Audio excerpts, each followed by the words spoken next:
What is going on, my friend? It is Danny here from projectmaniverse.com, real world technical project management for beginners. And today I'm going to talk about project costs. I'll explain all about project costs, what goes into them, and what kind of numbers we're talking about. And I'll tell you a little bit why they're important to you as a project manager. So let's start with there. Project costs are the cost of everything that goes into your project. It's basically your expenses. And you should care about this for a couple of reasons. Number one, without your project costs or understanding what your project costs are going to be, the total costs, you can't get your project off the ground because you need to create a business case for your project. That's one of the first things that you need to do.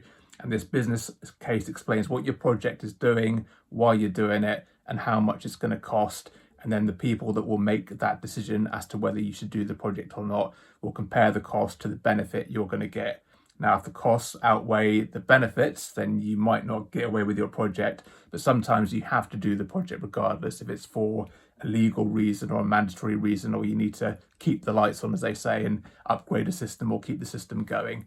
So number one, you need to understand what the costs are and what goes into them, because you'll be expected to put those costs together. That is a project manager responsibility, and you need to package those up in your business case to pitch your project and try and get the money to do it. That's number one. Number two is after you've got approval to do the project and you are running ahead with it and you're managing it, you'll be expected to manage the budget and make sure you're staying to those project costs and you're not going to exceed them. Because if you do exceed them, you're going to need more money from somewhere, and that money isn't always available. And it leads to change requests, which may be rejected. And you don't want to be in a situation where you run out of money and you have to start de-scoping things from your project or not delivering things that you said you were going to deliver, and ultimately impacting the overall quality of your project outcome. You don't want to go down that road. So it's really important you understand how to cost estimate, put the cost together, present your business case, and then manage the budget carefully to make sure you're not going to go over your predicted or estimated budget for the whole project. So let's talk about the costs of an IT project, a typical IT project. Now, especially in big organizations, project costs for IT projects are very, very expensive. I was quite shocked when I first realized how much money is spent on IT projects. I remember one of my first projects when I used to work in an insurance department. We used to sell home insurance, and you may have had this. You've called up for a home insurance quote and you get your quote and they send it out in the post. And on that quote, you've got a reference. It's like a series of numbers and letters, big sequence of them. And the project realized, or the business realized, that we were going to run out of combinations of this quote reference because it was a limited number of characters and numbers. And we're almost at the end of the cycle because we'd produced millions and millions of quotes already. So we were going to run out. We didn't know what was going to happen when we exceeded the number of, I suppose, possible combinations of this quote reference. We didn't know if the system would just fall over or if nothing would happen and it just wouldn't produce a quote reference. So the project was to extend that quote reference by one digit to allow, that would unlock another like billion combinations or something like that. So that was a project. And just to do that little bit, it cost 100 grand, I think. It was a very small project in the grand scheme of things, just extending that. That's the only thing we were doing, extending that quote, but it cost 100 grand. It's ridiculous the money these projects cost. And the reason for that is, especially with big organizations, well, there's several reasons for that. But in this particular case, you don't appreciate how much work goes into doing that. And you have to think about all the possible impacts of making that change and the impact assessment to every little bit of downstream system or upstream system, or thinking about that data passing through the system. Will it fit through all the fields? So it's not just the matter of extending it and doing the calculation. It's all the impacts as well. But I'll go into a bit more later about why these projects are expensive. That was just an example. Another example I want to give you is my first job as a lead project manager. I was given a system upgrade to do a currency project. We say currency because the system's no longer current, it's out of support. I think it was like 10 versions behind the latest version. So it was getting a bit creaky and clunky. And the vendor of the software was still supporting us, but it was on best endeavors. So it wasn't really formal support because vendors that supply and make these softwares, they will offer support as almost like a retainer. It's a very good business model. And the clause to doing that, or the condition of doing that, is the people they're supplying to have to keep up to date with the new version, so they keep making the system better and making improvements. But it comes to a point where they'll only start or continue to support the latest versions, and if you go back too far, they won't support those old versions anymore. It's like an app on your phone. If you don't upgrade it for so long, it just stops working eventually. So you need to keep upgrading the system. So we were upgrading the system. It was about 10 versions behind, and that project cost about £2 million. And it was not just a software upgrade. We had to upgrade the infrastructure and all the kit that it sat on as well. And there was various other bits and pieces we had to do. We had to build some new test environments, but it was £2 million. So these projects can be really quite expensive. So that gives you an idea of numbers. And what I've talked about there is just single projects. If you're working on a big program where there's several projects within one program or portfolio of work, they can go up to like £10 million, £20 million. And then if you're doing a transformation, you're transforming a whole department or area of business, you can go into the hundreds of millions. So these projects are really, really expensive. So why are they so expensive? Number one is that there's so many people involved to do this. You need to involve engineers, different kinds of engineers, normal software engineers. You've got database administrators. You've got specialists who are very good at file transfers and APIs and connect direct jobs and moving data around. You've got various specialists. Then you've got the people that don't do the coding, but do more of the functional designs. You've got functional consultants and solution architects.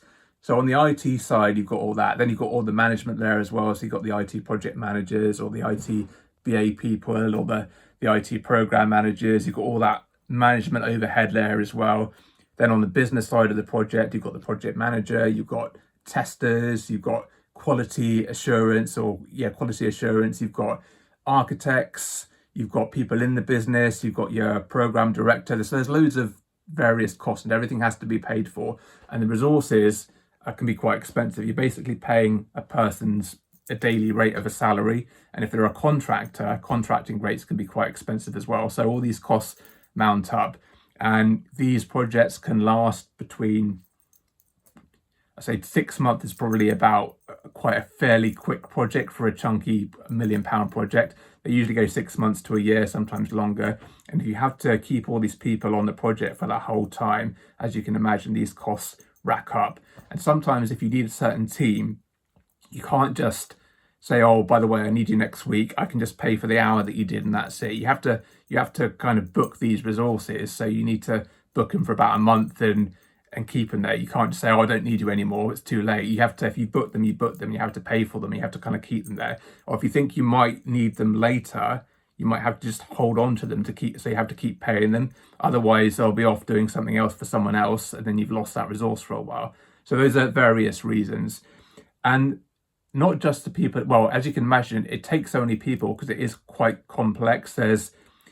You have to really, really think carefully about the impacts to these systems and the upstream systems and downstream systems, make sure it's all working correctly, especially if the software is for a customer or it's a really something like in the financial services, when you're playing with people's money, you've got to be very, very careful. You've got strict reporting regulations to meet to make sure the numbers look right. It can be very, very expensive, and it's really complex, especially if it's a very big company where you start to introduce new systems, and over time you've got systems here, systems there, you've got overlaying systems. Some systems are really old. We call them legacy systems that have been around for like 30, 40 years, but we just can't get rid of them because they're just needed there for various reasons.